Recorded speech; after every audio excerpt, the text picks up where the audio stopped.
Hello guys, good morning. So welcome back to my YouTube channel. This is Autoboyson. So mayroon tayong isi-share sa inyo tungkol to ngayon sa tag-init na mga panahon. So engine overheating. So ano ba yung isang dahilan kung bakit hindi gumagana yung sensor nyo, temperature sensor nyo sa makina or sa coolant. So panoorin nyo to guys, dahil baka nangyari din sa inyo o mangyayari din to sa inyo sa mga customer. So panoorin niyo kung bakit nag-overheat siya at hindi gumagana yung ano niya, sensor. So ito yung guys. So itong makina na to guys, o sasakyan, ay ayaw gumana or minsan gagana naman yung temperature gauge nya. So hindi siya nag-overheat, pero minsan nasa baba pa yung gauge nya, mababa yung gauge nya, pero yung makina grabe na sobrang init. So minsan naman kakaandar mo pa lang, ando na napunta na sa overheat, lagpas na siya. So yan yung isi-share ko sa inyo guys, kung bakit ganun yung performance siya. Minsan lagpas na, nasa overheat na siya, minsan naman ayaw gumalaw. So isa yung nagiging dahilan guys ay minsan putol na pala yung sensor sa loob. So hindi niyo makikita ng mata lang ninyo unless kung tatanggalin ninyo yung temperature sensor, kagaya ng ipapakita ko sa inyo na putol na pala siya sa loob, kaya pabago-bago yung reading nya. Minsan overheat na kaagad yung reading nya, pero kakaandar lang.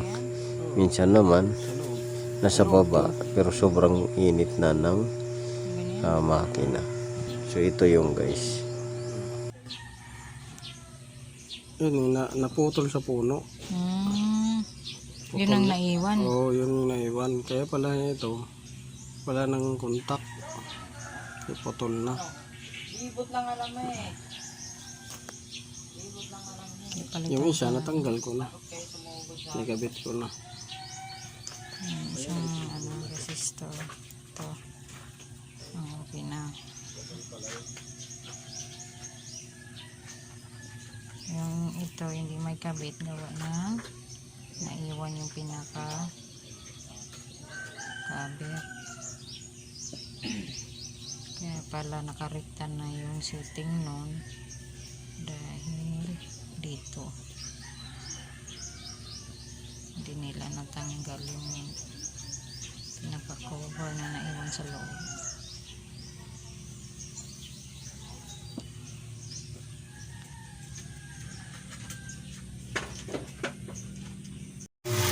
So ngayon guys, papaanda rin natin kahit wala yung primary temperature sensor nya, kahit yung secondary lang.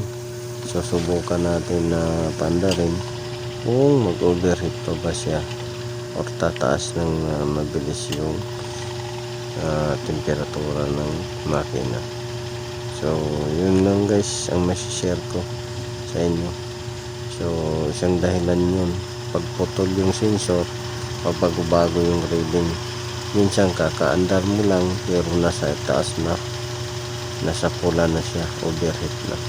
Minsan naman ang tagal mo naman nag-aandar, minsan nasa zero pa. So yun yung nakikita kong isang dahilan na minsan mag-overheat yung sasakyan, kung putol na or may something na nangyari sa body niya.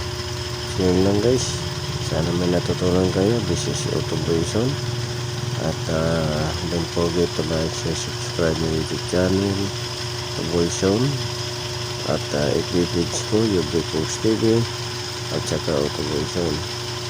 So Yun lang.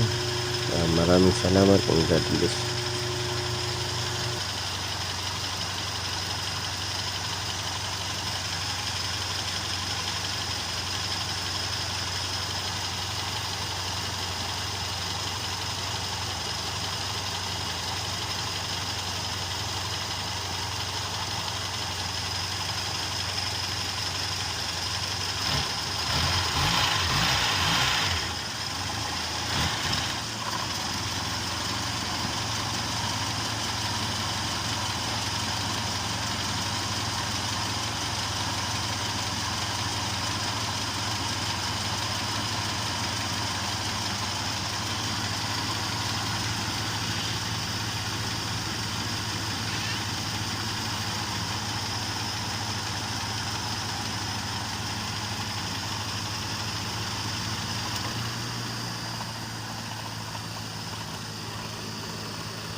Fire pa mo na?